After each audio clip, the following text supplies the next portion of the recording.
On a crisp autumn morning, Calvin Broadus, known to the world as the legendary rapper and entrepreneur, boarded a private jet, anticipating a serene and luxurious journey. Life had been a whirlwind of tours, collaborations, and high-profile commitments, and this trip to the pristine beaches of the Maldives was a rare chance to unwind. With his iconic sunglasses perched on his nose, Calvin leaned back in the plush leather seat, scrolling through his playlist. The private jet, a marvel of modern comfort, was equipped with ambient lighting, a sleek design, and an attentive crew. "Here you go, Mr. Broadus," said a flight attendant, handing him a glass of freshly pressed juice. Her warm smile and professionalism set the tone for the journey. "Thank you, sweetheart," Calvin replied smoothly, raising the glass in a toast-like gesture. "Y'all outdone yourselves with this setup." As the plane taxied to the runway, Calvin glanced around at the other passengers. Most appeared to be well-to-do individuals, engrossed in their devices or quietly chatting. To his relief, none seemed overly starstruck. This wasn't the kind of crowd to clamor for autographs or selfies.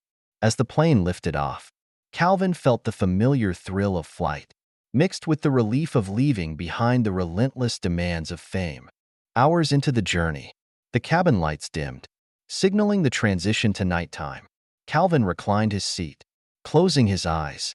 The rhythmic hum of the engines provided an oddly soothing backdrop, and for the first time in weeks, he felt at ease. Somewhere over international waters, the intercom crackled to life. "Ladies and gentlemen, this is your captain speaking. We've successfully left U.S. airspace and are cruising at an altitude of 35,000 feet.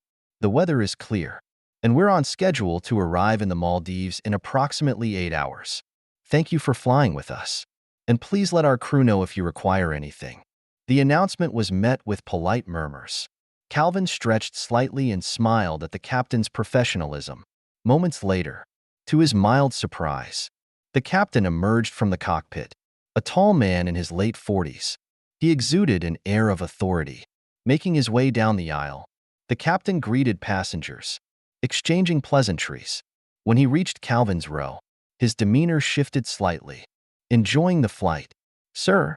the captain asked, his tone polite, but with an edge Calvin couldn't quite place. "Sure am," Calvin replied, flashing his signature charm. "Y'all run a tight ship. Appreciate it." The captain didn't move on. Instead, his gaze lingered, and his expression hardened. "Well, we aim to ensure everyone here belongs," he said, his voice tinged with suspicion. "May I ask who you are and why you're on this flight?" Calvin blinked, momentarily caught off guard. I'm Calvin Broadus," he said, gesturing to himself. "Booked this flight fair and square. Everything's in order, my man." The captain's frown deepened. "I see," he said curtly, before turning on his heel and disappearing into the cockpit. Calvin sighed, leaning back in his seat.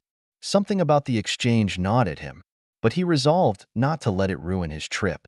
He put his sunglasses back on and tried to relax, but deep down, he couldn't shake the feeling that this was far from over. Hours later, the intercom blared again. "Mr. Broadus, please remain seated. I will be speaking with you shortly," the captain's voice announced, echoing through the cabin. Heads turned as passengers glanced toward Calvin's seat. He straightened up, his brow furrowing. This wasn't just unusual, it felt targeted. Moments later, the captain appeared, flanked by 2 flight attendants who looked visibly uncomfortable. The atmosphere in the cabin grew tense. "Mr. Broadus," the captain began, his tone sharp, "I have some questions regarding your presence on this flight." Calvin exhaled slowly, maintaining his composure. "Man, I already told you," he said evenly. "I booked this flight fair and square. Check the records if you need to." The captain's lips curled into a smirk. "You expect me to believe that someone like you is flying first class on a private jet?" he said, his words laced with condescension. The cabin fell silent. Calvin's jaw tightened, but he kept his voice steady. "What's that supposed to mean?" "You know exactly what I mean," the captain snapped. "You don't belong here. I don't know what kind of game you're playing, but I'm not buying it." Calvin shook his head. Disbelief etched on his face. Look, I don't know what your problem is, but I've got receipts, paperwork, whatever you need. Just do your job and let me enjoy my flight. The captain crossed his arms, his stance aggressive. People like you, he said, his voice dripping with venom. Think you can buy your way into places you don't belong. Not on my watch. The weight of the words hung in the air. Calvin clenched his fists, his patience wearing thin. You don't know me, he said, his voice low and steady. I'm here on my own dime, minding my business. You're the one making this a thing. The captain leaned closer, his face inches from Calvin's. I know enough. You're nothing but a thug with money, and money doesn't buy respect. Not from me. The tension was suffocating. Passengers exchanged uneasy glances, while the flight attendants remained frozen, unsure of how to intervene. Calvin stood slowly, towering over the captain. I'm done talking to you, he said, his voice calm but firm. If you've got a problem, take it up with the people who booked this flight. The captain sneered. You're a danger to this flight. Get your things. You're getting off at the next airstrip. The plane began an unscheduled descent, and the intercom announced the landing. When the jet touched down at a small, remote airstrip, the captain yanked Calvin's belongings from the overhead compartment and tossed them onto the tarmac. Out, he barked. Calvin stepped off the plane, his expression resolute. You think this is over, he said. It ain't.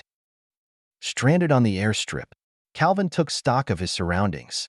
Dense greenery surrounded the area, and the heat was oppressive, with no one in sight. He began walking toward a small shed in the distance. Hours passed as he wandered through the unfamiliar terrain, his energy waning. Just as despair began to creep in, he spotted lights in the distance, a small village. The villagers welcomed him with open arms, offering food, water, and a place to rest. One of them recognized him, exclaiming, You're Calvin Broadus, right? Snoop Dogg? Word spread quickly, and the community rallied around him, helping him contact authorities and arrange transportation. Back in the U.S., Calvin's team worked tirelessly to bring the incident to light. His social media post detailing the ordeal went viral, sparking outrage and a national conversation about racial discrimination in air travel. The hashtag Justice for Calvin trended globally, and legal action was swiftly taken against the captain and the airline. The courtroom battle was intense, with Calvin's team presenting damning evidence, including witness testimonies and security footage. The jury found the captain guilty of multiple charges, and he faced severe consequences for his actions. In the end, Calvin's fight for justice became a rallying cry for change. Policies were revised, diversity training was mandated, and the airline issued a formal apology. But for Calvin, the victory wasn't just about accountability. It was about ensuring that no one else would endure what he had.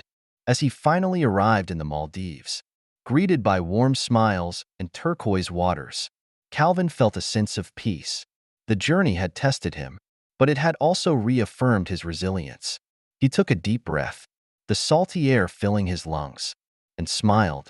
This wasn't just a vacation anymore. It was a triumph.